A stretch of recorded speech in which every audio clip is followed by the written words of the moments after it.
Good Sunday evening, everybody. Hope everybody's having a great weekend. Hope all the dads out there are enjoying their day. I know I enjoyed my day. Let's see, I've got two ATVs not feeling well. All right. We'll catch you next week, Daryl. Hope you feel a lot better. And there's Willie. Hi, Willie. How you doing, bud? Doing pretty good. Awesome. So, how's Father's Day going for you? I know you're not a father, but at least not that we know of.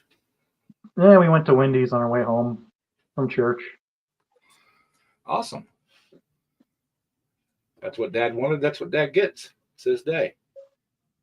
I went over and just had dinner with my brother and his wife and my nephew and my mom and everybody. So.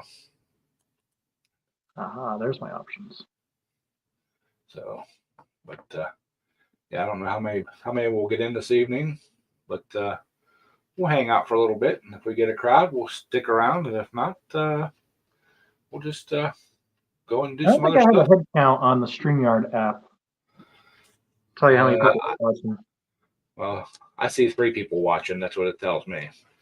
Yeah. So I just don't know if it has any count available like YouTube does.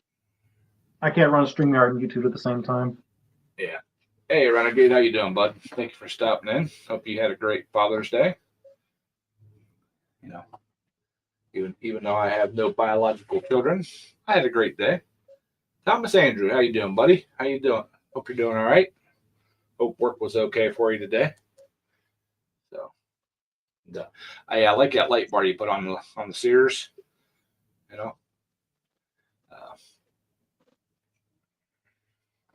I don't think my neighbors would appreciate me mowing at 10 o'clock at night, though.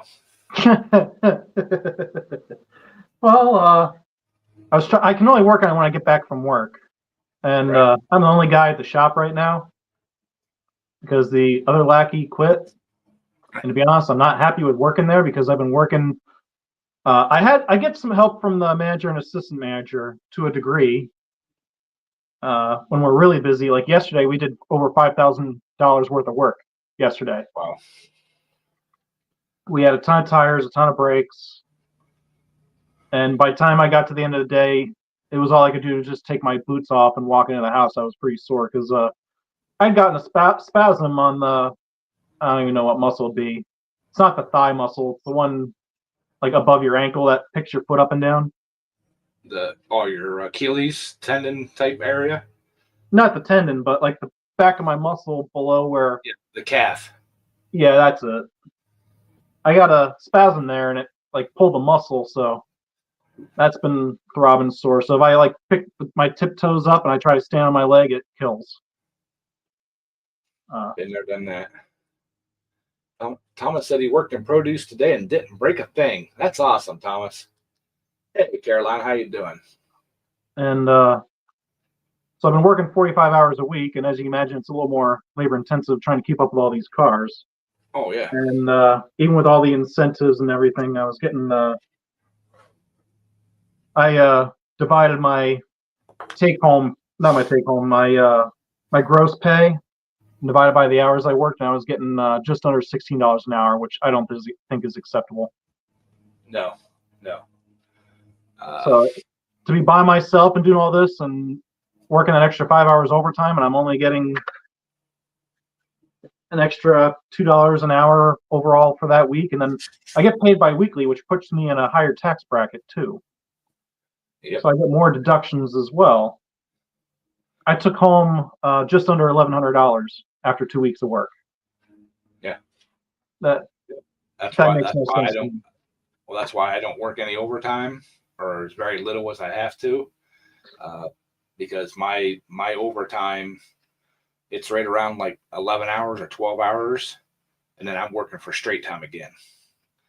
Hey, Ken, how you doing? And happy birthday. Yeah, I haven't been happy about that.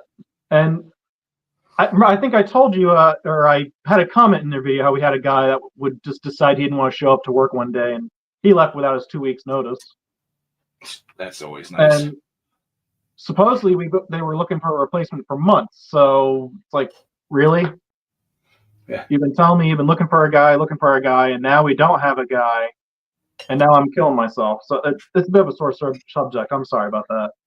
I Oh don't mean to no. be a downer. Hey, I'm by myself in my shop too, but I'm not under a time crunch like you are with customers' cars and stuff like that because we don't do tires, all that kind of stuff. I just have to maintain everything, and Yeah. track everything and all that, and you know, um, I just have to schedule my stuff in whenever I can. Unlike you that have customers that shows up and says, "Hey, I need 2 tires," and they can't say, "Well, you'll have to come back the end of next week." Technically, if it's a phone call or an online appointment, the manager can't technically say no. Right. In my honest opinion, the company I work for makes it equally bad for everyone. Yeah. I can't. I mean, I have a job, but it's like, ugh. Right. It's like they could do better. They should. Right. Right. They need to help you out too. But like our tire shop that I use, and I've used them for 20 years, 25 years. When they went from a private into a corporate setting, corporate owned store, uh, they originally told me, well, we can't do walk-ins. You have to schedule an appointment. And I'm like, okay, then I'm gonna have to just go find someplace else that in town here that can do that. Well, if you want to Well, hear the something head crazy, they want to make it as head convenient for customers as possible. So, for whatever reason, they took the responsibility away from the assistant managers to answer the phone and schedule and uh, what's the word I'm looking for? Handle logistics for stuff like that as to what's coming in, going out, what's done, getting work done, appraisal, stuff like that. And for whatever reason, they have the calls forwarded through a call center. And in order to check on the progress on your car, you have to press 2 to talk to the actual store manager. So between the call center, the online appointments, and walk-ins, everyone seems to want to get their stuff done between 12 and 1 o'clock. Yeah. Which makes no sense to me.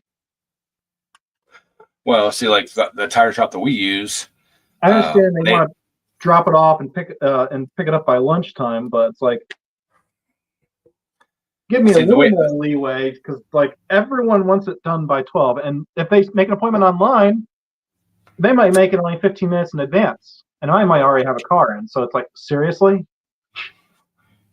Well, that's the thing. Usually, when I take my stuff up to the tire shop, I drop it off at first thing in the morning, and as long as I have it back by 2 o'clock in the afternoon, I'm good. I'm not going to be. I'm not a waiting customer or anything. I mean, every once in a blue moon, I do have I'll have a tractor or something that'll need a tube put in a tire. But 99% of the stuff is always drop it off first thing in the morning. But but then what do you do if you have an inspection issue and you have to replace brakes and those brakes don't show up till like an hour before that deadline? It's like, yeah. Well, they don't do the brakes. They just do a look over and tell me, hey, the brakes are looking a little whatever. Then I schedule it in myself, do it myself. Yeah. But they when they first told me that I'm going to start making appointments for everything, the top head manager store, he's the branch manager, was standing back in the thing, and he kind of popped around the corner. He's like, no, you don't, Ed. He said, if you call and give us a heads up, that's great. He said, but if you need tires done and it's a drop off and pick up later in the day, he said, you go ahead and do it. He said, we will take care of you. You've been coming here for he's been there like 15 years. He actually went through 2 owners, and he's like, no. He said, you've been coming here long enough. He said, we'll take you in. So, hey, Nate, how you doing? Happy Father's Day, Nate. Hey, Nate.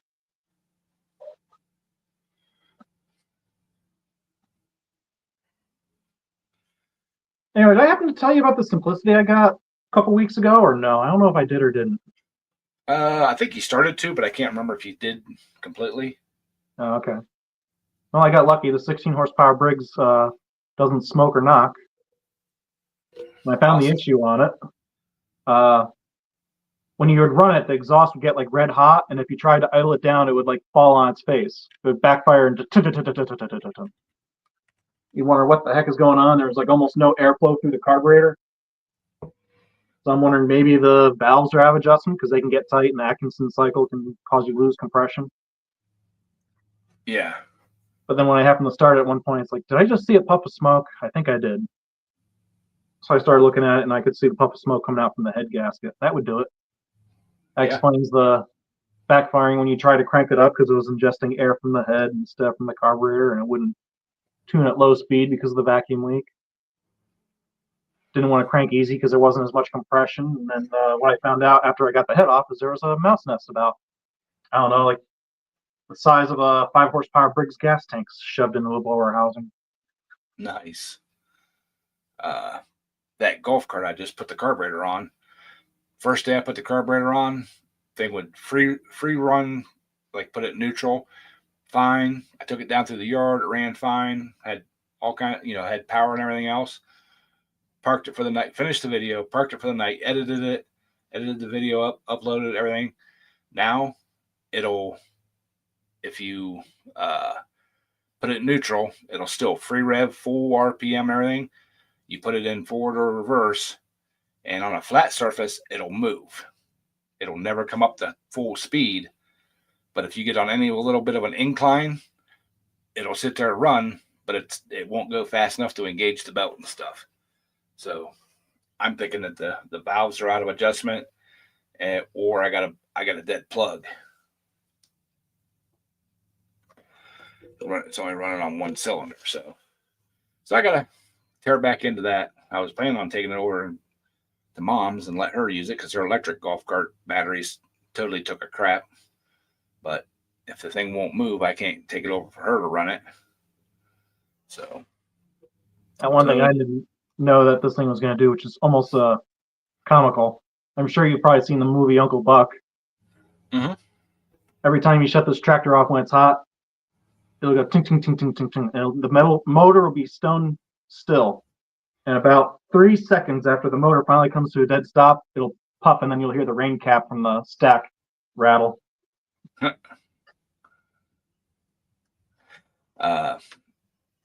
My Cub Cadet that I mow grass with, it's got a V-twin command on it.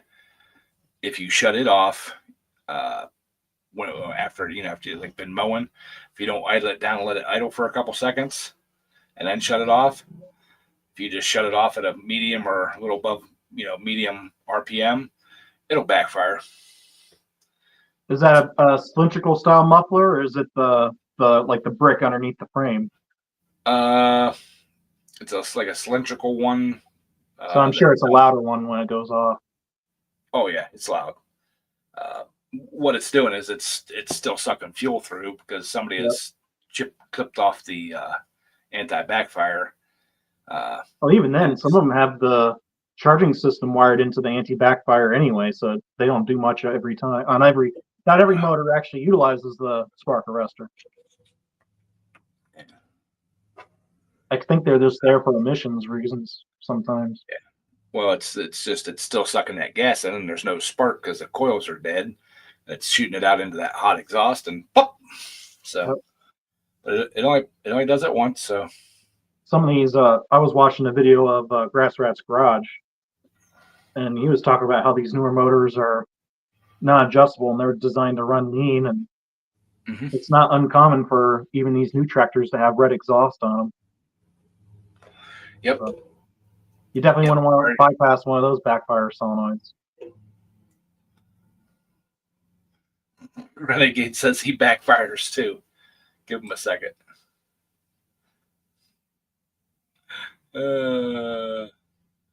That's funny. And one of the cool things that came with the Simplicity, I paid $500 for it. It came with a pretty solid 42-inch deck. Nothing's rusted on it. I don't think it's had much use on it. The blades are sharp on it. Pulleys on the arbors are rusty, so it ate up the one new belt I put on it. Mhm. So I took a angle grinder with a wire brush and stuck it into V grooves and cleaned them out as best I could. So at least I don't have that like sandpaper rust. It's just that pitted rust. Hopefully Yeah, that won't yeah. eat the belt up as bad. Don't have the deflector chute for it. I could put one from the earlier style decks on it, but they don't do much anyway. They're just straight. They don't even have a downward angle to them. I think they just keep the grass from hitting the operator. That's about it. So I wired mine up because mine would actually uh, clog up. So I just wired mine up and let it shoot the grass across the yard. I'm going to be uploading the video on that tractor soon as for the engine repair, and at the end of it, I'm going to put a short clip of the tractor cutting grass. It was actually doing pretty good, even with the rock guard. That little, I don't know, like an inch and a quarter steel square stock that sits just past the blade on the discharge side. Even with that in the way, it was cutting through that 2 foot tall grass without any major problems. What would happen is that long grass would lay over top of the rock guard, and you get more grass laid over top of it, and eventually it would make a little ball, and it wouldn't want to come out. And then you'd have to shut the mower deck and then brush it off of the deck, and then it would clear itself out again. So I took that little. I found that I had a bigger pulley on it. I put a smaller pulley on it to increase the blade speed, and it'll hopefully keep it from plugging up. Well, see, mine had that little bar at the bottom of the deck too, went across the discharge. Well, I took it off and used some 1/4 inch by, I think it's 1.5 inch flat stock, and made a loop that comes up and over so that won't want to flex, and bolted it in place. And I don't have a problem with it. And the only time it'll like ball up is if I have that chute down. So you're lucky to have the flip chute on the Simplicity. That's a kind of a rare option. Well, this rock guard thing was weird. It wasn't just a square bar. About half of it was about inch and a half wide, but then towards the front, front, it widened out and it followed the blade around. So this one is just it's the one on this tractor just cut an angle to match the angle of the deck.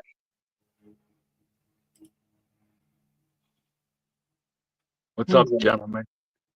Oh, it's Mr. Briggs. Briggs, how you doing? Playing with a car. What kind of car? You mess with a lot of them every now and then. Is it your Audi, or I'm sorry, your TT? No, Chevy Malibu. Okay, what year? 2011. I feel bad for you. Why?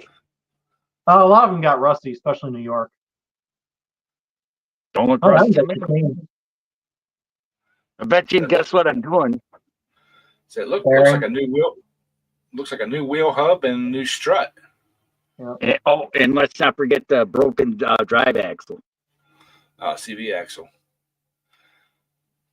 Yeah. But it also new caliper, new rotor.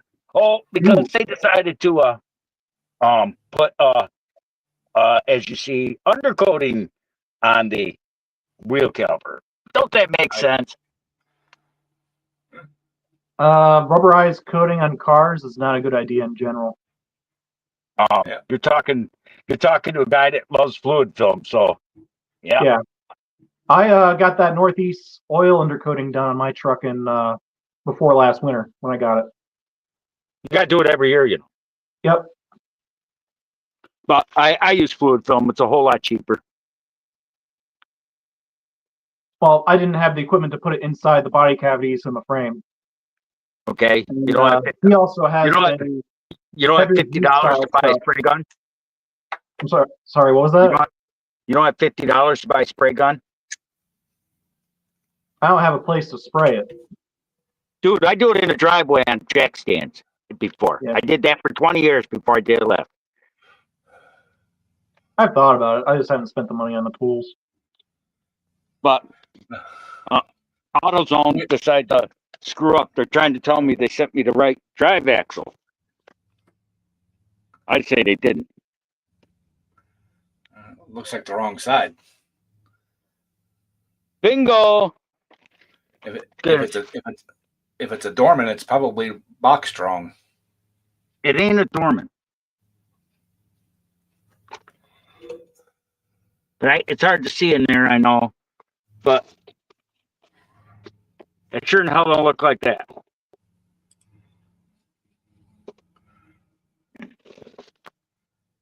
Yeah.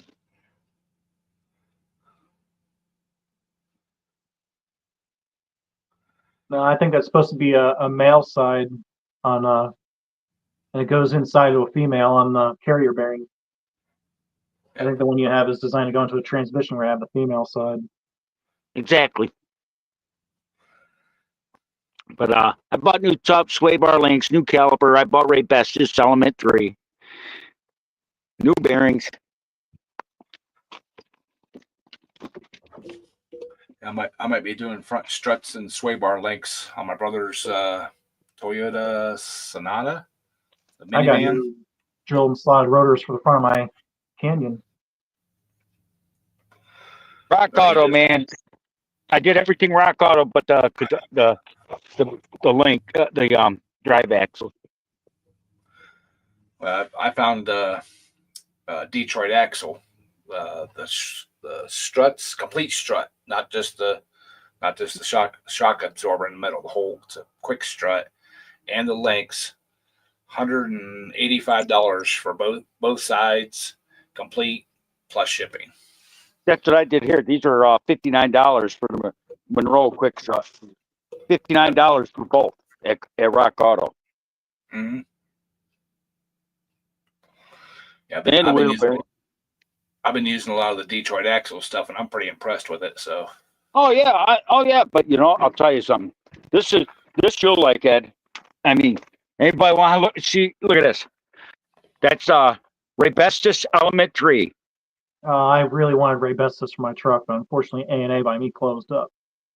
That was a bummer. This is Ray Best's Element 3. Rock Auto. You can look it up yourself. Comes with new clips, as you can see. New cradle, the entire thing. This thing right now at Rock Auto was $69 for the cradle and the caliper. The mount and the caliper. That's not a bad price. With no core charge. Yep. I mean, I think I got a problem with the original. What do you think? A little bit. Oh, yeah. Oh, you should. I had a Subaru. I had to fail for inspection. I'd say about 1/8 of the cup wasn't even touching the pad on both calipers on the rear of this Subaru Impreza. I think it was a 2017. But this one pissing me off. I ordered a sway bar link. It says sending metal made this with a piece of fecal matter they gave me. I was worried if I messed with those brakes too much, the cups would have pushed in and started leaking on that Subaru. They were so rusted. Yeah, that Toyota minivan, my brother, they just bought it. It's for their business. I was over there yesterday helping put cameras in them, forward and rear facing cameras. And when you turn the wheel, you can hear the strut bearing clunk, clunk, clunk, clunk, clunk, clunk, clunk, clunk, clunk, clunk. So. No, I'm in. This is Dodge. This is my buddy's house. Always squeaked on the 87 Dodge. Well, they just, but right before they bought them from another company, another transport company. They just had like all the ball joints, tie rods, all the steering components replaced on them within the last 6 months. And the only thing that wasn't replaced was the struts. And as soon as I turned the wheel, I was driving it. As soon as I turned the wheel, I heard it, and I'm like, "Yep, that's what it is." Yeah, that's about. I just bought that thing for a winter beater, $200. Yeah, is that my buddy? Malibu? No, the Malibu. Yeah. Malibu, can you do the fandango? What engine's in that one? So I got the 2.4 or the 6-cylinder, 35 or whatever it was, 6, 3.4. 2.4. That's probably the better option. They might leak, but as long as you keep oil in them, they'll go. There's no oil leak in this car at all. This, I mean, it looks pretty miles shitty. on that one. This one's only got 42,000 on it. Ah, that explains it. How's the bumper look on it? Is the bumper clean too? If that's clean, then that car should last you a few years. The only thing that's rusty is Not this right here. years. No, I mean the Back bumper, end, the metal rail that goes behind the frame in front of the plastic. They usually typically get holes in them after they get some miles on them on the back. No, the front end's fine though. Yeah, but that I-beam in the back is what I'm referring to. But nice thing about that generation is I'm pretty sure that's got aluminum subframe on the front, so don't have to worry about that rusting away. It That'll does. last a good long while. I think the hood's also aluminum on that one too. Nope, it's steel. Oh, it's steel. Yeah. It sure You can sounds put your steel. lights on it. Well, I was just on TikTok earlier today, looking around and kept getting ads for the mini tabletop Blackstone griddle, and I was scrolling through and it was $39. And then one popped up for $49, and I'm like, well, what's the difference on that one? So I clicked on that one. Here it's buy one get one free shipping. Comes with 2 spatulas and the burger press. So I'm getting 2 17-inch tabletop Blackstone grills for $50. Rectangular or round? Square. The Oh, square. so you can put them right up against each other and they won't take up that much space. Right. But nice little, portable ones. So Do they have propane or charcoal? Or? Yeah, propane. You can use the 1 gallon, the 1 pound, or the little mini tanks. Or my nephew bought one. I think he bought his last year or something. He bought the adapter hose to go to a big tank. Could also split it to both of them at the same time too, and connect them with some angle iron. Yeah, well, I'll probably just, because it comes with a carrying case bag, I'll probably just keep one in the box. You can make have you ever seen those frames that for like keyboards? It's just an X frame with 2 rods on it. Yeah, they're cheap. You can find them anywhere, and they're not all that small. They're pretty sturdy. You can set them where they're low and a little stable. I'll bet you could just put flat stock with some posts, and you line up those posts on the bottom of those grills. You can just drop the grills right on top of something like that. Well, I'm thinking it'd be nice, make something for the corner of the trailer that I can just clamp on, and at the tractor poles, do some cooking. That's all our what's it called? We have a grill. I can't remember who made it. I think it was a Coleman. It had the cooler on the bottom and it had a propane grill on top, and it had the rails that you would just unlock, and the grill would come up, and you can open up the top of the cooler. And all that would do is you just pick up the grill off of the top of the 2 posts, and you can store the grill separate from the cooler. It was Coleman. My buddy had one. Still have it. Works pretty good. We had to take all the Teflon off of it, or we put aluminum foil on it. That's about it. Well, did yours have the one flat side, and then you flip it over and it had a grate like the? No, it had about 30% of it was flat, closest to the propane tank, which was where the input for the propane was, which was the hottest side. Yeah. And the far side had the grates, and then they were designed to flow into a little channel and go into a grease catch, which we just put a pan underneath it instead of using a plastic bottle, because it's impossible to clean the stupid plastic bottle through. Try cleaning grease out of a bottle with a 1.25-inch hole. Hey, Roadrunner, really? How you doing, buddy? Well, see, my buddy had the one. His was probably 2.5 feet long, something like that, and as wide as the thing. And I believe his was a Coleman, but his had one whole side of the top was flat top for like frying eggs and bacon and all that kind of stuff. And you could flip it over for doing like burgers and all that kind of stuff. It was really nice. Well, the nice thing about the propane is we take on the pontoon boat. Mm-hmm.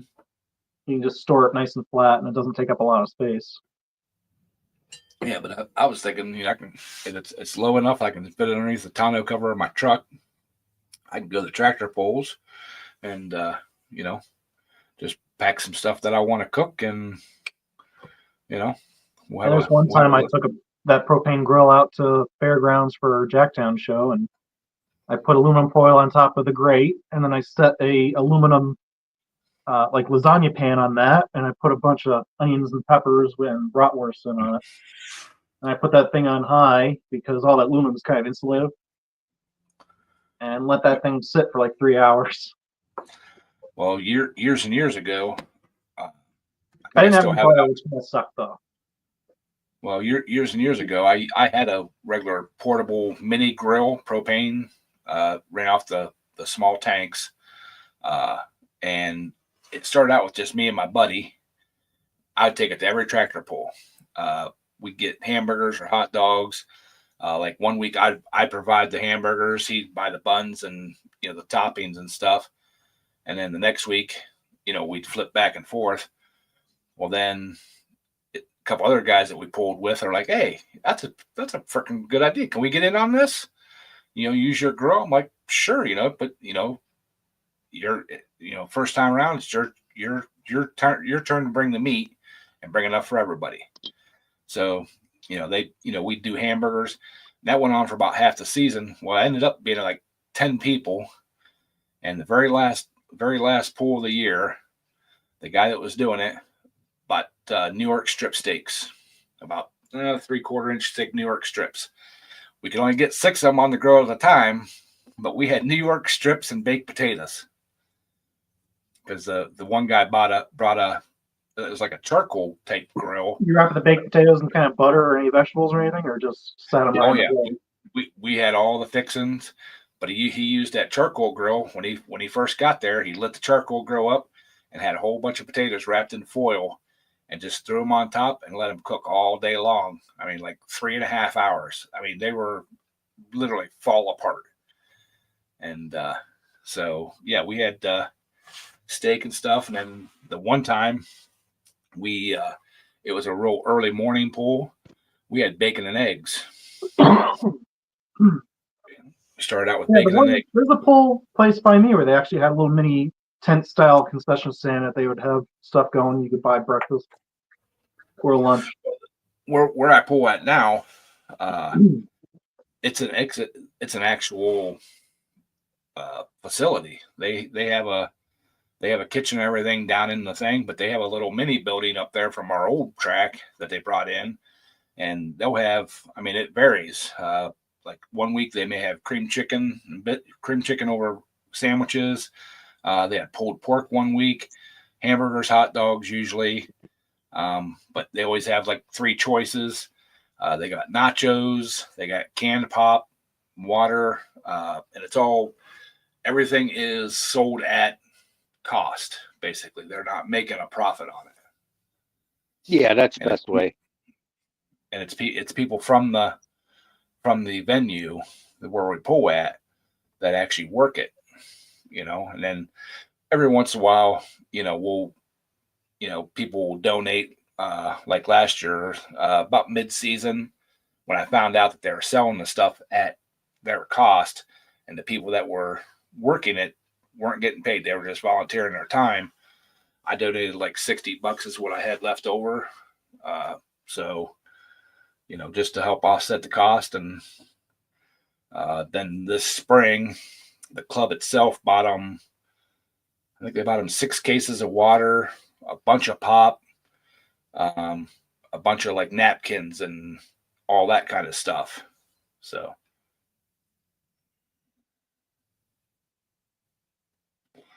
how do you keep rabbits and woodchucks out of the garden? A 22. Mothballs. But a 22 it works good because you can eat them. Yeah. I don't know if I'd eat a woodchuck. Oh, I would. Woodchucks are good. Yeah. You know what's funny? Someone told me I should just clean these rotors up and reuse them. What do you think, Ed? You think I made the right decision making paperweights out of them? As cheap as they are nowadays, I replace them. I don't even have them turned down anymore. I mean, this one possibly, but this is the original steel one. Yeah, those vents look like they cool real well, don't they? Yeah, yeah. But actually, Andrew, what my grandfather used to do is he'd go to when we had our slaughterhouse, our meat market, he'd come and get buckets of blood and pour uh, pour blood around the garden. And that usually kept all the rabbits and woodchucks, well, not deer. Deer would still cross, but rabbits and groundhogs and stuff like that, he never had a problem with it.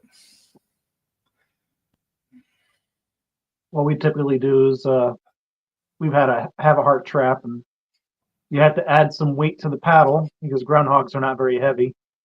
Right. And then you put broccoli in it. You'll usually get them within 3 or 4 hours. But my brother does routine maintenance with a 17 caliber. yeah, my So we don't have that issue.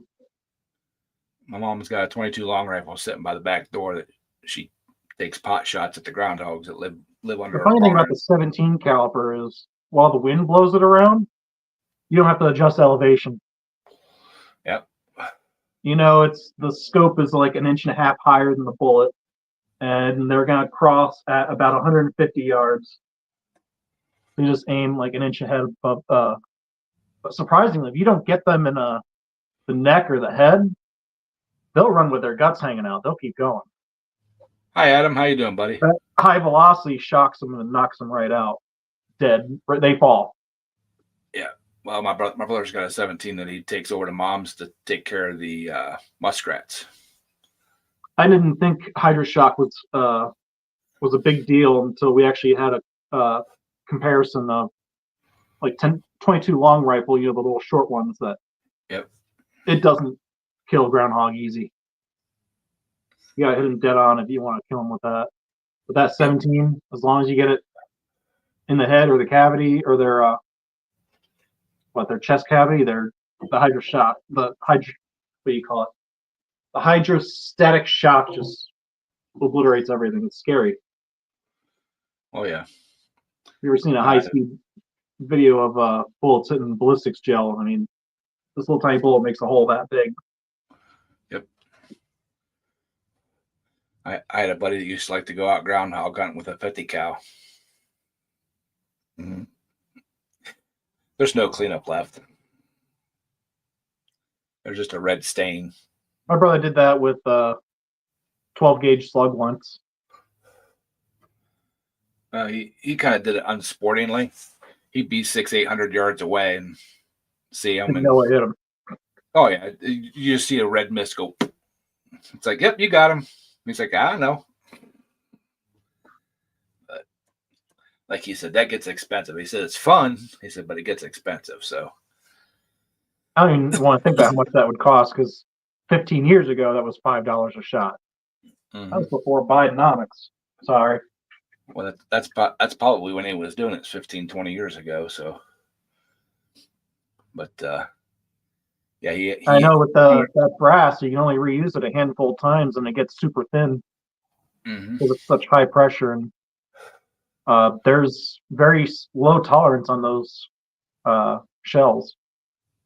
Well, the whole reason he did it is he had a couple groundhogs at his grandfather's farm that you could not get within 300 yards of them.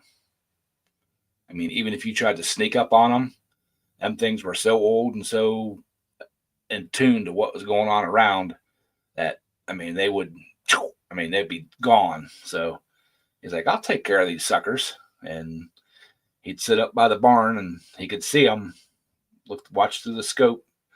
They'd come out of the hole, get, 20 yards or so away from their hole. I can only imagine how much a scope for something like that would cost because you couldn't put a $50 scope on that thing. It would just shatter it.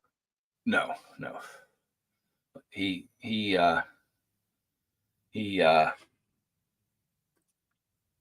was an enthusiast, so he had all kinds of neat toys.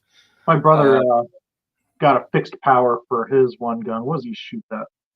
My brother will go out to a 200-yard range every now and then, and he got a fixed power scope, and he's been getting better with mil dot measuring, so he doesn't have to adjust for elevation or wind. He can just calculate that all out. He's got a calculator on his phone. He puts in the basic information.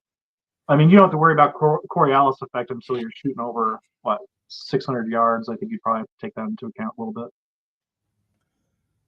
Hey, Tommy, Briggs is working on a 2011 Malibu? Yep. Doing front brakes, rotors, 40-some calipers. thousand miles. 40-some thousand miles. Mrs. Kurtz, hi. How you doing, dear? Thanks for stopping in and saying hi. So, but yeah, he, my buddy that did that, I mean, he had all kinds of neat toys to play with. I actually watched a bunch of videos on shooting long range. This is going back probably 20 years ago. Early days of YouTube when it was like 450p. It was like you could barely watch it on like a Game Boy screen. It was fuzzy already. Yeah. Tribosaurus Rex was the YouTube channel, and I watched over 100 videos on that long shooting. I understand the physics, but physically I can't do any of that. I am not a still person whatsoever. Mm-mm. And for me to shoot something like that, it would have to be in a gun vise, and my brother's free-handed 200 yards. I can't even hardly freehand 50 yards. Nah, not me. But the one video that sticks in my mind is the guy that I think he shot either a mountain goat or an elk, and you literally could not see it with the naked eye.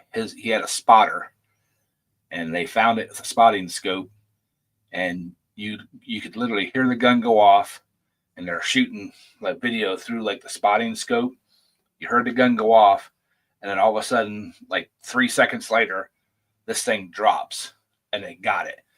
And I'm like, I mean, and they kind of zoomed out, and the guy's like holding his finger up, and he's like, yeah, it's right here. You couldn't see it.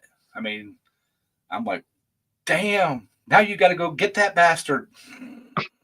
You know, it's up on the side of this mountain. It's like, that's a great shot, but it's going to take you 2 days to get over there to get it.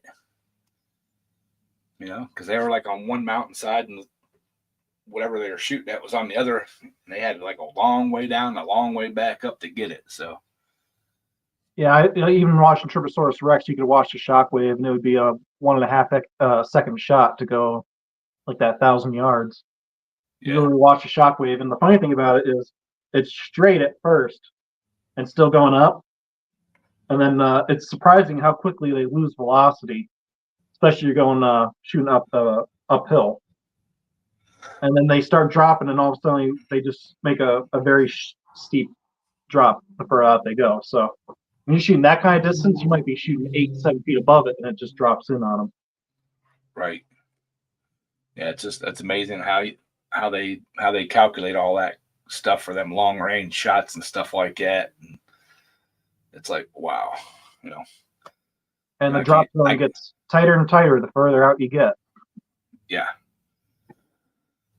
Like I said, I can't even, I can't even hit a target at 50 yards freestanding. Nothing I didn't know bullets did, which is just mind-boggling, is if you have too much barrel spin, that bullet will stay pointing the same direction as the barrel, and it won't want to point down so much, and it could cause a weird side drift if it spins too fast, because it'll have a high and low pressure side on the bullet depending on the barrel spin. If it's too much, it'll drift off to one side.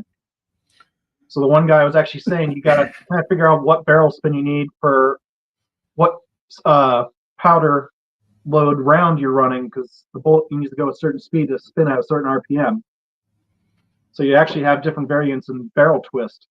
And what happens when you shoot it is it like will whiz around circles like a spinning top. It'll zip around, and then after a while it'll stabilize and zero in, and then hit your target. Well, that's what I was just gonna say. I've seen some slow motion videos where that comes out of the barrel and it like either drops or goes up, and it does a spiral until it centers in on it's just where like a spinning top. It does the same thing because as that bullet spins, there's high and low pressures all the way around, and it causes it to kind of zero in. It's the amount of physics involved in shooting is just mind-boggling. And that's just a rifle, let alone artillery rounds. Nowadays, we have gyroscopic tanks that literally you poke in a GPS location, and the computer calculates everything, and it's like, okay, I want the round there, and it does it all. Yeah. Yeah, that's why I'll stick to fishing. All I gotta do is drop that line straight down. I can handle that even if I'm shaking. You know. Matter of fact, shaking actually helps the bait a little bit when you're casting, so you're reeling it back in. So, but yeah. So I don't mind guns. I'm not a gun nut. I used to hunt some, all that kind of stuff, but I would love to go trap shooting more. I used to do a lot of it. I could shoot 200 rounds in a weekend. 20 gauge semi-auto, but the problem is ammo's so expensive. Mhm. Then you pay for your round, which is an extra $5, plus the cost of ammo. Well, it's a lot. Growing up, spend $150 in one weekend. Well, growing up, we had a trap thrower. We'd buy the clay pigeons by the case, and we'd use 20 gauge, and we had a 20 gauge redo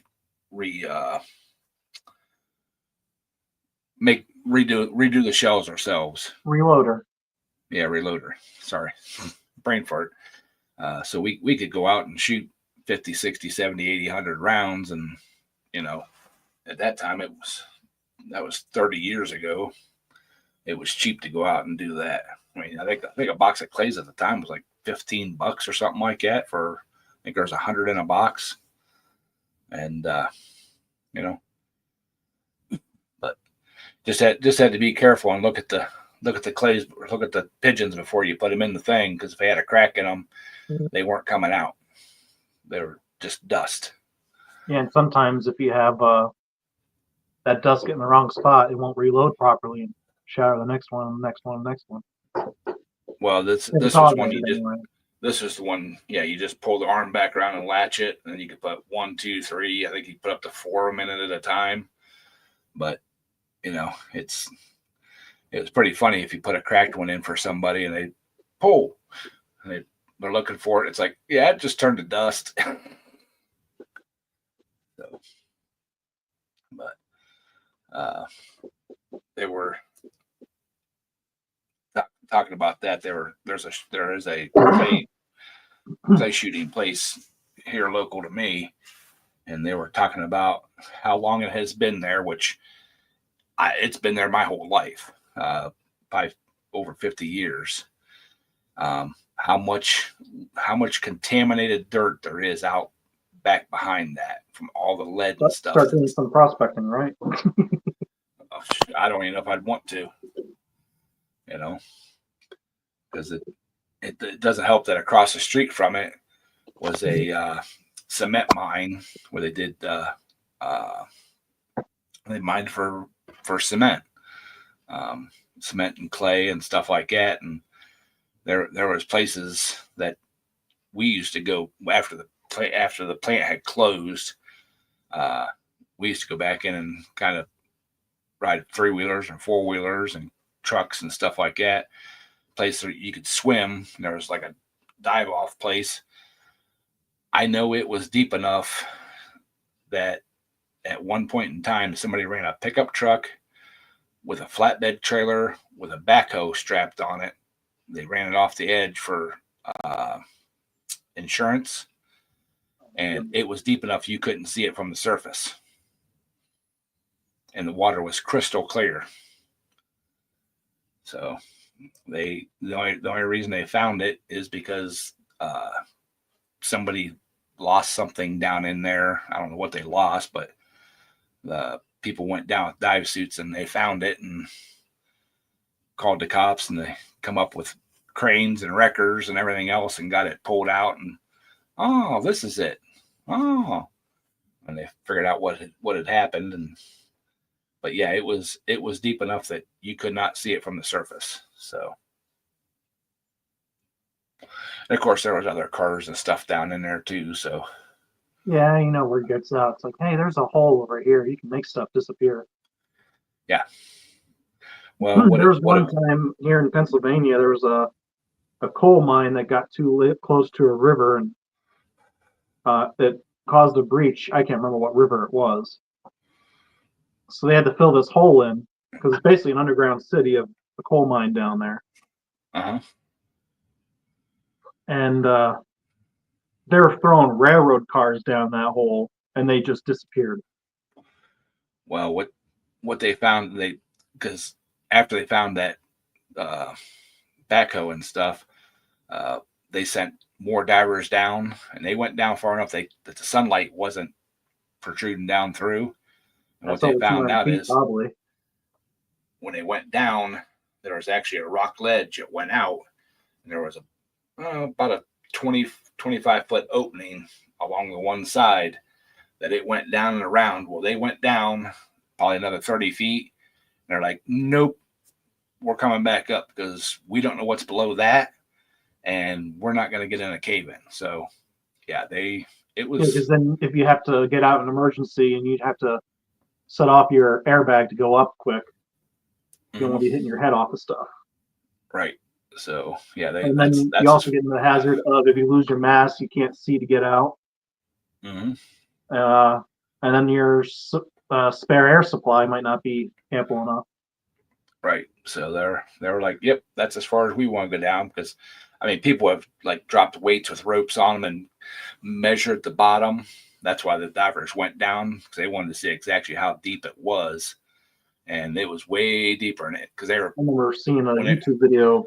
There'd be signs on tunnels off limits to divers. Yep. Because people would think, oh, let's go and explore the tunnel. This is pretty. And then before you know it, you're 150 feet in there. And then all of a sudden, it's like, I got 5 minutes of air left. Yeah, there's a place down south somewhere that it's a cave system, and it's been mapped and everything. And there's been a couple people that's died because there's crevices that have opened up that aren't mapped, and they're wide open until they get back in. Then they get back in and they can't get turned around, and they can't swim backwards out of it. They get wedged in there and they end up passing away. So, but that's diving, like that's one thing I've never done. I think my brother has his scuba certification. Yeah, I saw enough gar and gators and manatees in Florida. I'm fine. Nate, you can keep it. Yeah. Well, between the hurricanes and the gators and everything that's poisonous down there, I don't know. I would like to visit Australia sometime. Who was it that said it? I think it might have been my grandfather or something I heard on TV. Everything in Florida bites you. Mm-hmm. Everything in Florida wants to kill you. Same thing with Australia, for being an island that doesn't have that has a whole bunch of unique species. Everything's out to kill you. They say it's a beautiful country, but my luck, I don't want to go there. I'm sorry, Arizona, they say Arizona is a beautiful state too. There's too much shit out there that wants to kill you. Mm-hmm. One thing I would like to do sometime, I don't think I'd ever had the money to do it, is go in one of those glass boat, if I can speak today, glass bottom boats and go out and see a reef. Mm-hmm. Because there's a lot of beautiful colored coral and fish out in different areas. Yeah. See, Renegade even lives in Florida, and see, he knows. He keeps his butt out of the water. Yep. But yeah, I mean, I'd like to visit Florida. I'd like to visit Arizona. If you like cold water, you should visit the Blue Springs sometime in Florida. That water is so clear; it comes up out of the ground, and it's like 72 degrees all year long. Well, I've got a friend that. Hey, Boneyard, how you doing, buddy? I've got a friend that they just literally last night got back from Ireland, They got to see the Drive axle goes Blarney's. into. Oh, They got to see the Blarney Stone and a bunch of castles and all that kind of stuff. And she posted a bunch of pictures of these gardens around this castle, and they have like little plaques saying what all the plants are. And 90% of the pictures she took had a little skull and crossbones on them. The plants are poisonous. I'm like, that's my kind of garden, you know? I've heard of Yeah. something like that somewhere on TV. The poisonous It's definitely garden. a Or dead garden. don't touch anything. oh, somebody? But yeah, she posted on the one post she did middle of last week. There had to be 40 or 50 pictures of all these different pretty flowers and all that kind of stuff, and she'd do like a back shot so you could see the flowers and that, and then do a zoomed in picture of the sign saying what it was, and every single one of them had a skull and crossbones on it. I'm like, what the hell? You know? I heard a horror story in somewhere where there's some sort of plant that has these like hypodermic needles that get like embedded in your skin and sealed in. You can't even brush them out. And every time you brush it the wrong way, it stings again because it's got like a neurotoxin or something like that. That's a irritant. I can. Hey, Now look at this. How old do you think he is? 15. Ah, he guessed it. Dan, that's good. I'm about 2 inches taller than him. I'm 6 foot. He's like 5'10", 5'9". Hey, Yeah. Looks tall from here. it's old age. The gravity has pulled him down. I'm not 6. I'm not that short. But I'm not that short, Norrell. I'm 5'11" and 3/4. If you think you're 6'1", and Ed's over taller than you, Ed's 6 foot something. I think I'm around 6'3", 6'4" too. I was. Oh, 6'3". did you hear that? He said you're 20 something, Ed. Dan, boy, you need glasses. Oh, he's talking about me, maybe? Yeah. Willie, maybe not me. But yeah, the one As house I getting rented. older, I'm not going to keep track of numbers.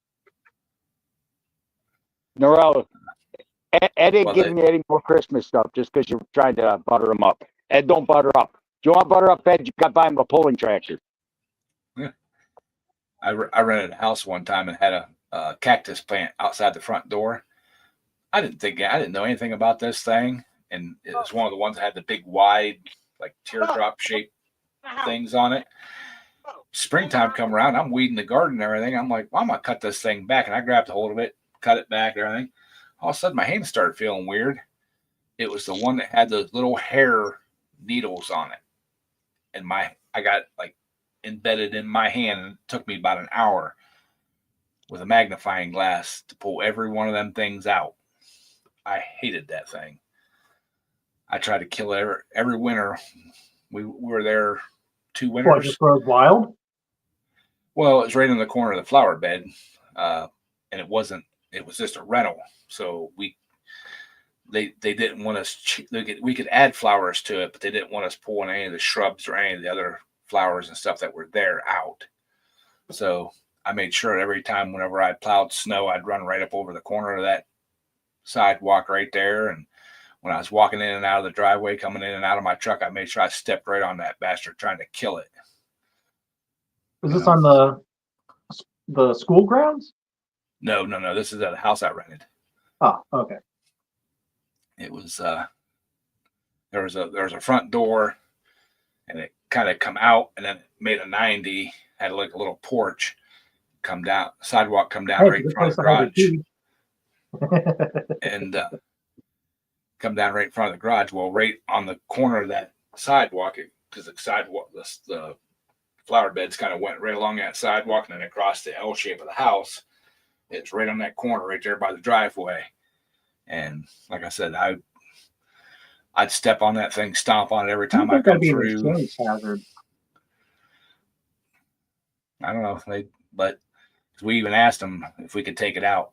Oh, well, because it was a parsonage for the pastor, and the pastor they had his own house, and he didn't want to move into it. That's why they were renting it out. And they're like, oh, Pastor such and such planted all that stuff whenever when he was living here, and he's passed away, and it's kind of a memorial to him, and blah blah blah. And I'm like, okay.